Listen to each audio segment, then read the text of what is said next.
The following talk was given at the Insight Meditation Center in Redwood City, California. Please visit our website at audiodharma.org.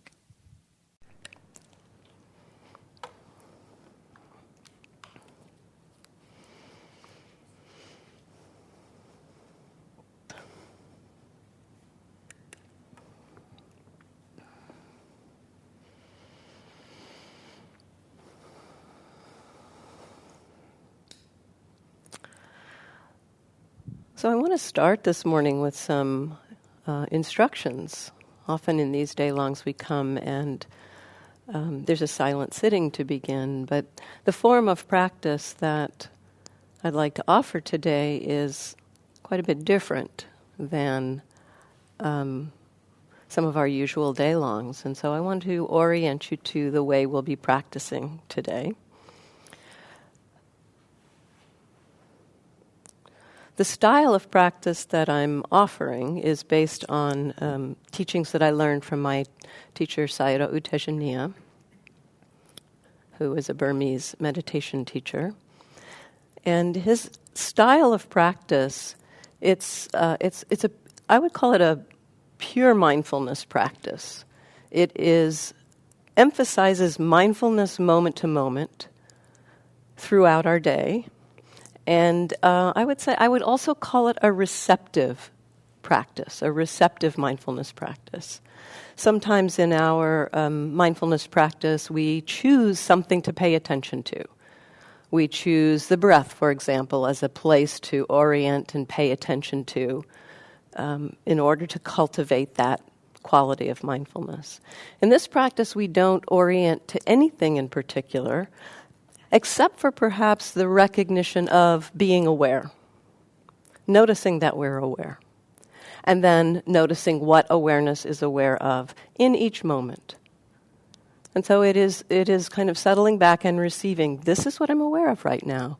It is looking at essentially what is it like, what is the experience of being human in this moment like?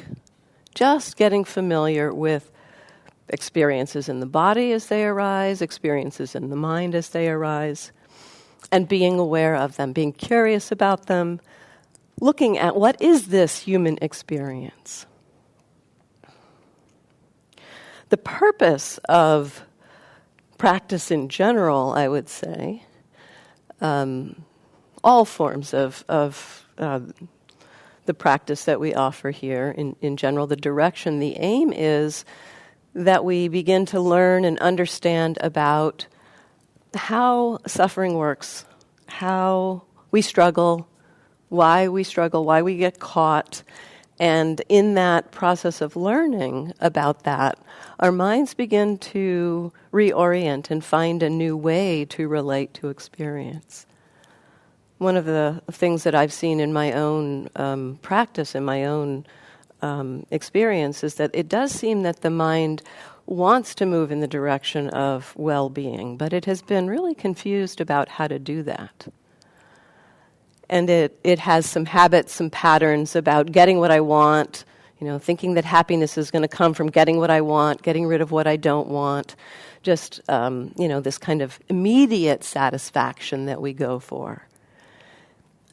And in that process, we are reinforcing some habits and patterns of mind that actually keep us stuck in confusion, stuck in constriction. The habits and patterns of greed and aversion particularly keep us caught, underlying them a pattern of confusion or delusion. And so part of our practice is to begin to understand that those movements of heart and mind that motivate wanting to hold on to things, wanting to push things away, we begin to see that the mind has been kind of leaping out into the future rather than being in the present moment, essentially, with something of the idea of, if I get this thing, then I'll be happy. If I get rid of this thing, then I'll be happy. And so the mind is kind of leaping out with the idea, I'll be happy then.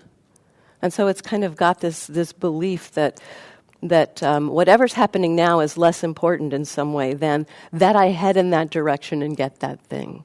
And so in the process of going through our habitual ways of navigating the world, we often miss that we are struggling here and now.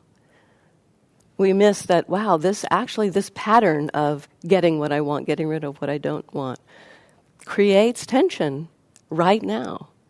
We are essentially giving over ease right now for some possible idea of some ease in the future. And so the meditation practice, the mindfulness practice, begins to show us that there are some other ways to have ease in our lives, and begins to help us to recognize that these habits and patterns that we've learned that are deeply conditioned. We've learned from our families, our culture, just our interaction with the world. We've learned that, if I get something that I want, it does make me happy for a moment. And then, when that happiness fades, it's like, well, when was the last time I was happy? It was when I got something. So I go off and try to do it again. And so we begin to see that pattern or that cycle is kind of catching us, and that there may be another way to find some ease and peace. That actually, when one of the kind of revelations of mindfulness practice is that when we see the greed or the aversion in our experience, wanting something, wanting to get rid of something, that wanting is telling us, you need to get that thing, you need to get rid of that thing in order to be happy. And when we believe that story of the wanting or the aversion, then we buy into that view, that belief. And yet what we can start to see in our mindfulness practice is that if that wanting goes away, if the aversion, if the greed for that thing goes away, whether we have it or not, there is a kind of ease and peace. And so this is looking at, essentially, what we're looking at is how we get caught in ways that we struggle in our lives, and how does our own mind participate in those struggles? How do our habits of mind create a part of how and why we feel so confused, angry, frustrated, irritated, depressed? There are situations, things happening in the world that we are responding to. And yet we are responding and reacting to what's happening in the world. And that we may not be able to do much about what's happening in the world. Sometimes we can make some changes. But the kind of the orientation in our practice is to look at what is there here in this system, in our human experience, that we have some agency over to change internally in relationship to what's happening externally. Now that won't necessarily, that we might think that would mean that we would simply be, just like move into this place of, oh yeah, all's cool, nothing needs to change, just chill, everything's fine. But what seems to happen is that while we move in the direction of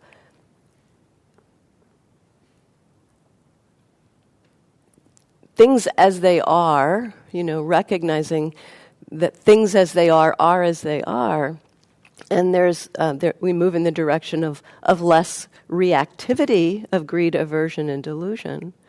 We also don't simply sit back and say, "Oh well, yeah, everything's fine."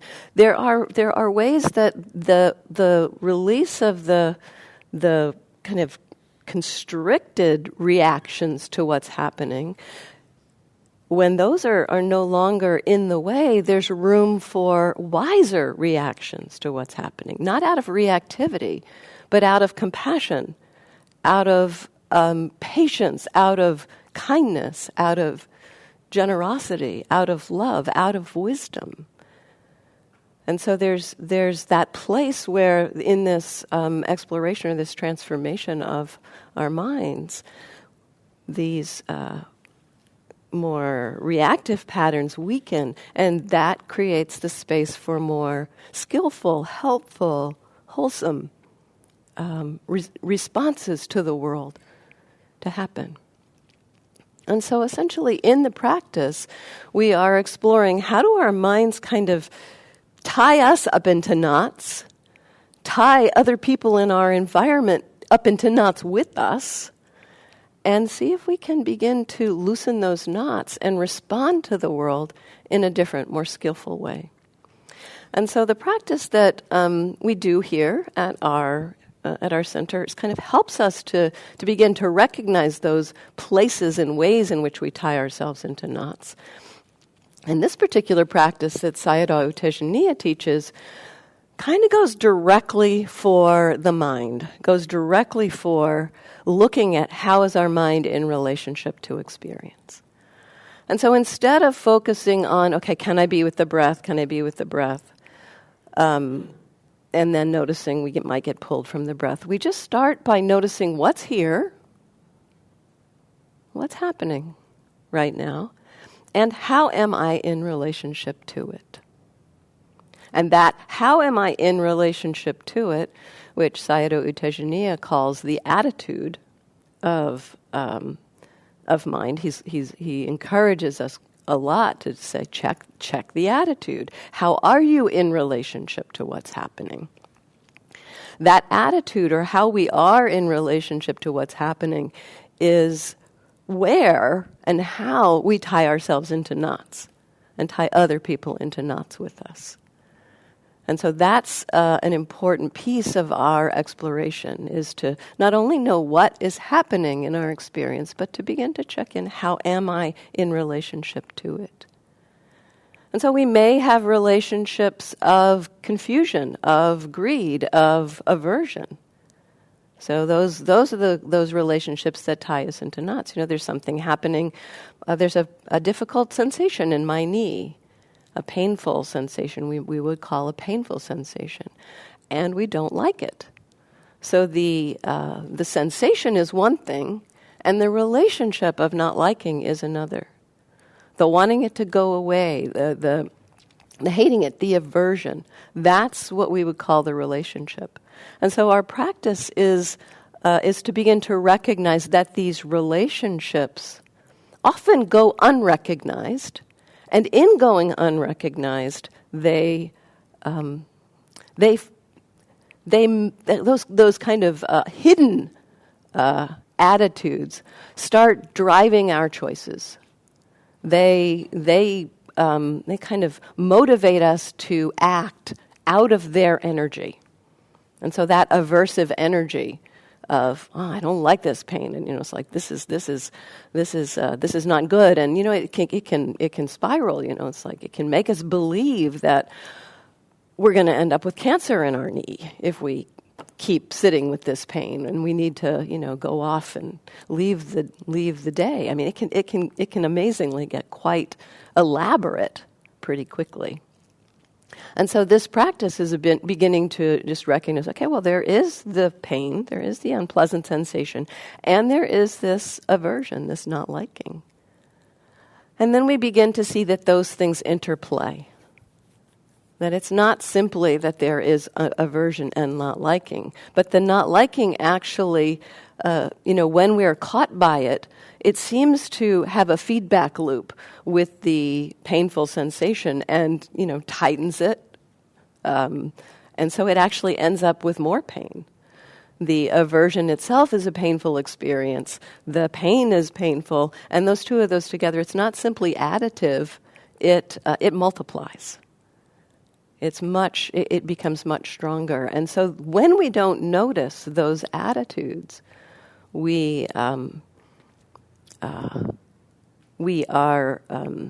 not recognizing how our minds are contributing to those knots. And so when we can start to recognize, okay, there is pain, and there is this not liking, maybe we can be kind of curious about that. What is it like to sit here and know there is an unpleasant sensation and not liking is happening? Now, as I said a moment ago, this recognition of that relationship doesn't simply mean that we would say, oh yeah, no problem, it's everything's fine, pain in the knee, I don't do anything. What this exploration can do is to help us to recognize, okay, yes, there's pain, there is not liking, and begin to, instead of just immediately react out of the not liking, we can start to evaluate, look at what's actually happening, instead of looking at it through the lens or the filter of that not liking. Instead of looking at it through that filter of, I gotta move right now, we can step back and actually look at more clearly what's going on. Maybe we see that the pain is actually not that strong. And it's actually the aversion that's strong. Maybe we see the pain is very strong, and we know that we've had knee surgery recently, and that it's important for us to move. That movement then can happen not from that reactivity, but from a sense of care and compassion for ourselves. So the mindfulness and awareness of our attitudes, of our the ways in which we're responding to what's happening, doesn't mean that we end up not acting. But it does help us to come to some more discernment about, is this action that we're taking, is this action, this choice of action, is it coming from a place of reactivity or a place of wisdom and discernment? The Buddha had a kind of a pithy way to describe some of what goes on in our mind. He said, whatever we frequently ponder becomes the inclination of the mind. And so if we frequently engage in aversion, acting out of aversion, based on, oh, that's happening, I don't like it, that becomes the way we relate to more and more things.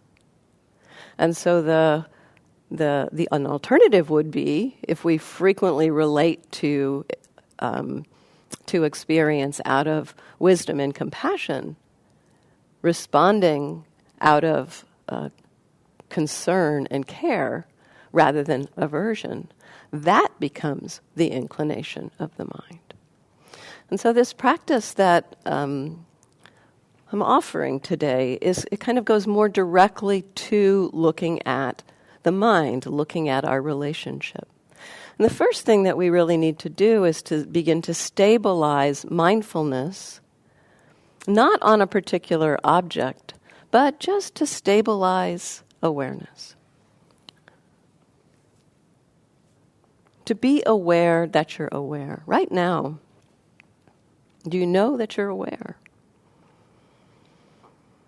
If you're listening, not, a little bit asleep or drifting off into thought, that question, you do know that you're aware. Now, you may not quite know how you know you're aware.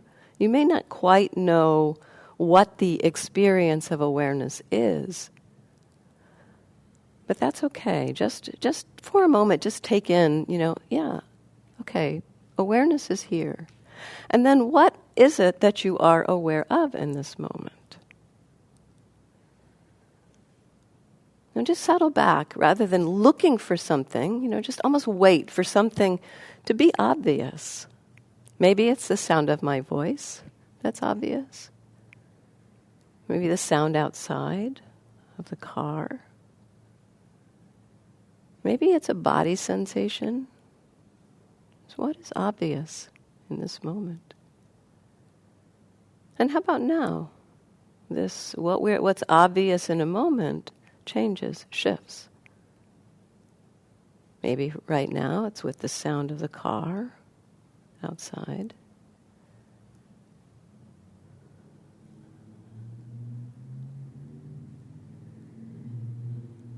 maybe the feeling in the body, maybe a breath.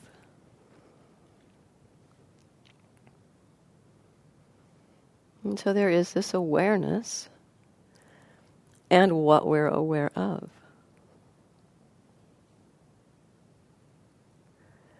This is a natural capacity of our minds. It's not some esoteric kind of thing. This capacity to be aware and to know what we are aware of is a human function.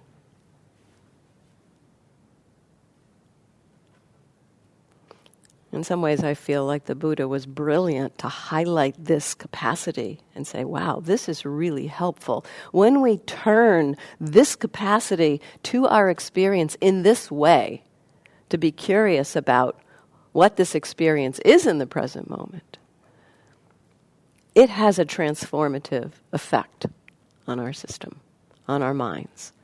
It changes how we are in relationship to the world. Because essentially what we're doing is getting different information through the direct experience, being aware, knowing what's happening moment to moment.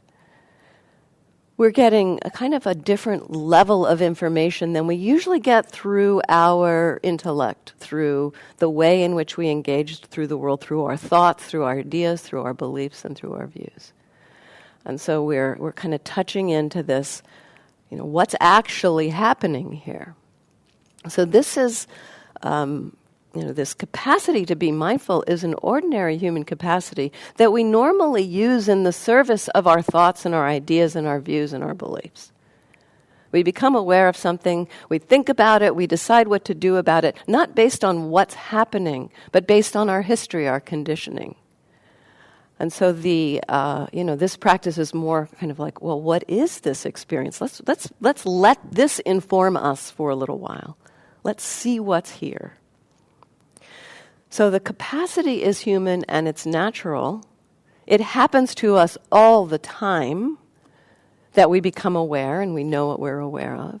But usually it's not in the service of being curious about what's here, but it's usually what happens with that awareness of when we become aware of what's happening, that kind of gets co-opted into the service of the view or the idea or the belief that's got the highest priority in our minds right now. So, the awareness of, you're driving down the freeway and somebody, you're kind of lost in thought and somebody kind of moves in front of you quickly, that's probably going to wake you up. You're going to become aware if you've been lost in thought. We can become aware in that moment of the kind of the charge in our system, the kind of elevation of energy, and out of compassion not only for ourselves, but everybody around us, maybe slow down a little bit, back off. That could all happen out of wisdom. If we're aware of that as it is happening and curious about what's happening in the moment that way. But often what would happen is that we'd see that and that we'd move into our habitual reactivity, get angry at the person, maybe put our hand on the horn and blare, maybe even put on the accelerator, come up really close behind them to make them fear that you're going to, that they cut in too fast. And I've seen this kind of thing happen. So, that kind of reaction can be what follows from becoming aware in the present moment. And so that's not what the Buddha is pointing to, right? I mean, he's pointing to this more, what is it like to be here in this moment?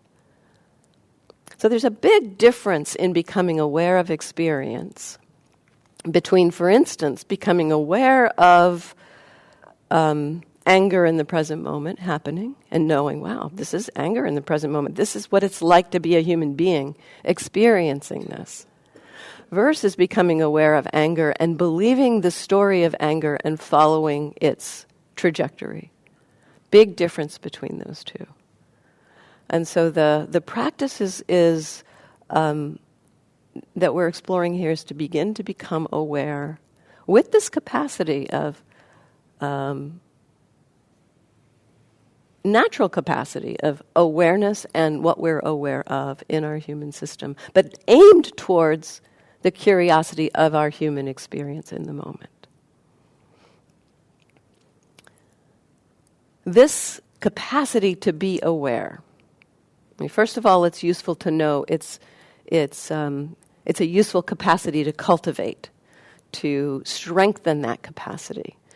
Mostly we haven't, until we meet some practice like this, mostly we haven't had that view that this simple capacity of being aware is useful to cultivate.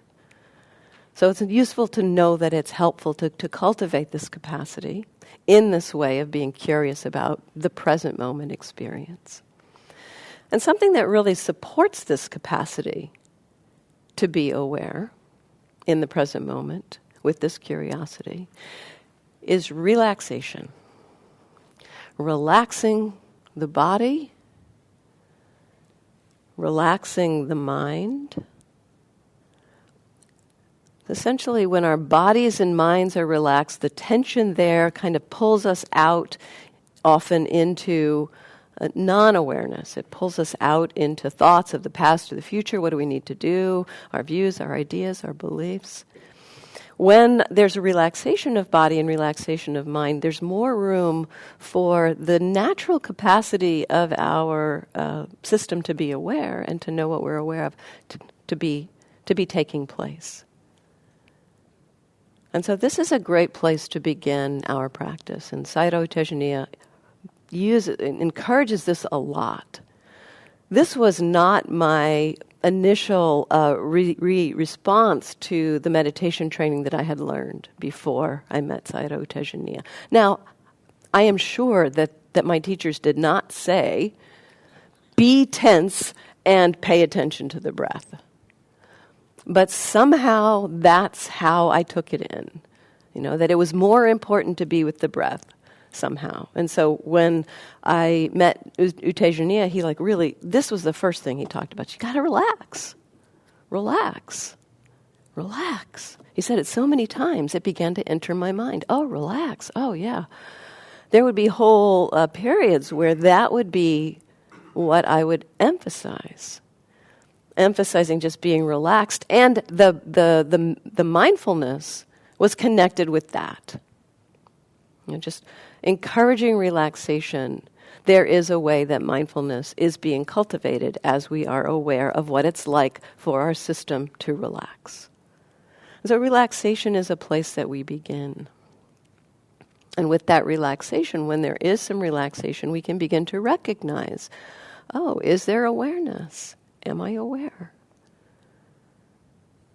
And what am I aware of? And how am I in relationship to it? These are the basic instructions that Sayadaw U Tejaniya offers. It's that simple, really. Relax. Recognize, are you aware? Are you aware? And what is obvious right now? Sound, body sensation, emotions, thoughts. The entirety of our experience is included in this. Are you aware? And what is obvious? He encourages the use of these questions, actually, to support our engagement, to support the effort that we make to connect moment to moment. So in a practice where we aim at a particular object, the effort is kind of aimed at, am I with the breath? Can I connect to the breath? So that's where the effort is aimed at. In this practice, the effort is aimed at, am I aware? And it can just be a kind of a subtle back, relax, am I aware? Okay, yep, okay, and what? Of what? And how about now? Of what? You can use these questions lightly in your mind as a support for staying connected to the practice. Instead of having the connection to a particular object, really we're exploring staying connected to knowing that we're aware. Oh, am I aware? And of what? Sometimes we can have a more kind of connection to the of what. What is happening? It's a little bit easier to know something about what is happening, like the sound, the experience of the sound. And this is experiential, we're talking, not conceptual. So the experience of the sound of the car driving by. What's that like to have that vibrating in your eardrums? The experience of a body sensation. What's that like?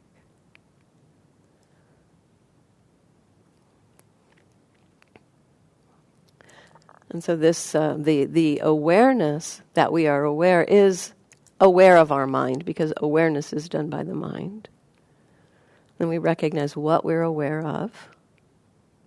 And from time to time checking in, and how are we in relationship to what's happening? What's the attitude? That is also in the mind, that attitude. Okay, there's the sound of something.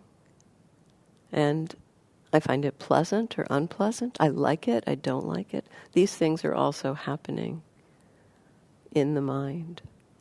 And that is, again, as I said before, that tends to be where we kind of go out of the present moment into thoughts, ideas, views, and get lost, and also then start reacting. Our actions become motivated by those reactions. And so this is the simplicity of this practice, and we'll do a guided meditation in just a few moments. Now, one other piece I'll point out here. Often people, in just this simple, like, am I aware? What's here? It can feel like the mind is kind of jumping around, and that's a part of this practice is to begin to recognize that we can be aware of how attention shifts from experience to experience.